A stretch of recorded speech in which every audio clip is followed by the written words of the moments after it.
ကဲ United ပရိသတ်အားလုံးပဲမင်္ဂလာပါအားလုံးကိုပြန်လည်ကြိုဆိုလိုက်ပါတယ်ကျွန်တော် KND ပါအဲ့တော့ဒီ Bruno နဲ့ပတ်သက်လို့ပေါ့နော်အခုလက်ရှိအချိန်ကြီးထိတော့ကျွန်တော် United အသင်းအနေနဲ့ကအသင်းကောင်းဆောင်ဖြစ်သူ Bruno Fernandes ကိုစာချုပ်သစ်အတွက်သဘောတူညီမှုရရှိထားခြင်းမရှိသေးဘူးစာချုပ်သစ်အတွက်ဒီကမ္ဘာဖလားပွဲစဉ်မတိုင်ခင်အစောပိုင်းကာလတွေတုန်းကဆိုလို့ရှိရင်အပေါင်းလက္ခဏာဆောင်တဲ့အဖြေမျိုးတွေမထွက်ခဲ့ပေနဲ့တခြားအသင်းတွေဘက်က Bruno Fernandes ရဲ့ agent တွေစီကိုဆက်သွယ်မှုတွေရှိခဲ့တာဖြစ်ပြီးတော့မှအခုဒီကမ္ဘာဖလားပြီးသွားတဲ့အခါမှာဆိုလို့ရှိရင်ဆွေးနွေးမှုအသစ်တွေလှုပ်ဆောင်သွားမှာဖြစ်ပါတယ်ဆိုပြီးတော့ဒီနေ့ညနေပိုင်းသတင်းတွေဖော်ပြချက်ရသိရတယ်ဘလိုမြင်နေရှိကြတဲ့ညီကိုတွေဘလူးနိုကိုအသင်းမှာဆက်ထိန်ထားနေတယ်မြင်ကြလားနောက်တစ်ခုကဘာလဲဆိုလို့ရှိရင်ဒီ evening news ရဲ့ဖော်ပြချက်ရဆိုလို့ရှိရင်ကျွန်တော် United အသင်းရဲ့အသင်းကောင်းဆောင်ဖြစ်သူ Bruno Fernandes ကိုယ်တိုင်ကဒီနွေရာသီမှာဒီ Galatasaray အသင်းကိုပြောင်းရွှေ့ဖို့အတွက်စိတ်ဝင်စားနေတယ်လို့သိရပါတယ်ဆိုပြီးတော့ evening news ရဲ့ဖော်ပြချက်ရသိရတယ်ဗျညီကိုတွေဘယ်လိုမြင်ရှိကြလဲနောက်တစ်ခုကဘာလဲဆိုလို့ရှိရင်ဒီအကြောင်းရင်းကတော့ကျွန်တော် United အသင်းနဲ့စာချုပ်သစ်တွေဆွေးနွေးမှုတွေမရှိသေးတာကြောင့်လို့တစ်ဖက်က Galatasaray အသင်းကမူလကတည်းကသူတို့အနေနဲ့ကလိုချင်နေခဲ့တာကနကူပိုင်းကနေကအဲ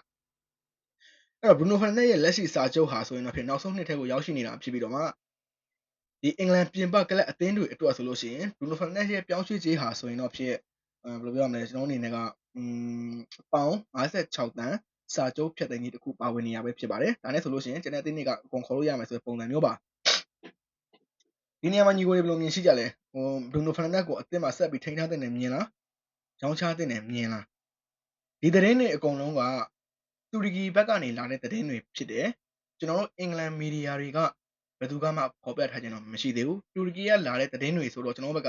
ကဘယ်လိုပြောမလဲအမှန်ယူဆဖို့အတွက်ကရာခိုင်နှုန်းတော့တော်တော်လေးနည်းနေပါတယ်တို့ပေမဲ့လို့အမှန်တရားကတော့အခုချိန်ထိ Bruno နဲ့ကိုယူနေတဲ့အသင်းနဲ့စာချုပ်သစ်တန်းနဲ့ပတ်သက်လို့ကတော့ဘာမှအခုချိန်ထိသတင်းကတော့မထူးသေးဘူးဒါကြောင့်တစ်ဖက်အသင်းကစူးစမ်းနေရလို့ပဲကျွန်တော်ကတော့မြင်တယ်အဓိကတော့ Michael Carrick အနေနဲ့ Bruno Fernandes ကိုကြောင်းချဖို့အတွက် Michael Carrick နီးပြဖြစ်သူကခွင့်ပြုမယ်လို့ညီကိုတို့ထင်ကြလားကျွန်တော်ကတော့မမြင်ဘူး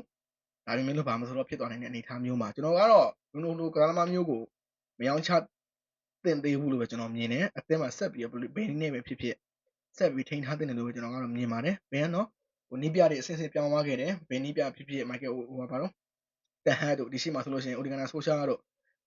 Ruben Amorim တို့အခုလက်ရှိ Michael Carrick လက်ထက်အောက်ထိကျွန်တော် United အသင်းရဲ့အကောင်းဆုံးသမားဖြစ်သူတယောက်ကိုပြပါဆိုလို့ရှိရင် Bruno Fernandes ပဲရှိတယ်ဒီလိုကစားသမားမျိုးကိုအခုလာမယ့်ရာသီတိုင်ပွဲဆောင်နဲ့ကစားရတော့မယ် Michael Carrick အတွက်လည်းပထမဦးဆုံးဒီရာသီမှာသူ့အနေနဲ့ရာသီအစကနေကင်သွင်းရမယ့်အခြေအနေမျိုးမှာအသင်းဘက်ကတော့ Bruno ကိုလက်လွတ်ဆုံးရှုံးခံမယ်လို့ကျွန်တော်မထင်ဘူးအခုလက်ရှိသတင်းတွေအရဆိုရင်တော့ Bruno က Galatasaray အသင်းကိုသွားချင်နေဆိုတဲ့ပုံစံမျိုးတွေကဒါကတူရကီကလာတဲ့သတင်းတွေဆိုတော့ကျွန်တော်တို့အနေနဲ့ကအမှန်ယူလို့တော့မရသေးဘူးတကယ်ပဲ Bruno ကသွားချင်တာဒီလိုသွားလို့ရှိရင် Bruno ထပ်ပြီးတော့လူတွေမုန်းအောင်ပါပေါ့ဘာလို့ဆိုတော့ဒီရှေ့ပိုင်းမှာပေါ်တူဂီအသင်းနဲ့ပတ်သက်ပြီးတော့ Bruno တချို့တွေကအမြင်မကြည်တာရှိနေကြဒါတွေကကျွန်တော်ကနိုင်ငံအသင်းနဲ့ပတ်သက်ပြီးတော့အသင်းထီကျွန်တော်တို့အနေနဲ့ဒီအမုန်းတရားတွေကိုကျွန်တော်ယူဆောင်လာလို့မရဘူးအသင်းရဲ့ကျွန်တော်ကအသင်းကိုချစ်တာဗျ Bruno ကိုကျွန်တော်ချစ်တာမဟုတ်ကျွန်တော်ကဒီအသင်းအစဉ်ပြေဖို့ပဲကျွန်တော်အသင်းလေးကအခုမှပြန်ပြီးတော့အစဉ်ပြေမဲ့ form တစ်ခုကို Michael Carrick အနေနဲ့ကပြန်လဲတိဆောက်နေတာပဲရှိသေးတယ်ကိုရီအသင်းကအခုချိန်မှာအရန်ကောင်းနေပါဆိုတဲ့ form တစ်ခုအရန်ကောင်းနေပါဆိုတဲ့သမားတွေ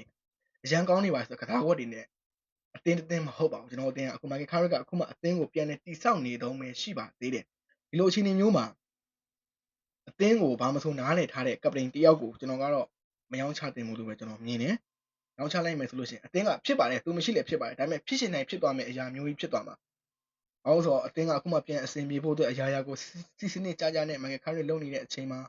ဒီလိုမျိုးကြီးဖြစ်သွားဖို့အတွက်ကတော့ဖြစ်မလာနိုင်ဘူးလို့ပဲကျွန်တော်ကတော့ထင်တယ်ပေါ့နော်။ဒါကသတင်းတွေအရာနဲ့ကျွန်တော်ရဲ့ personal အမြင်ကိုကျွန်တော်ပြောပြတာ။အဲ့တော့ညီကိုတို့အမြင်တွေကဘယ်လိုမြင်နေရှိကြလဲဒီ Bruno နဲ့ပတ်သက်ပြီးတော့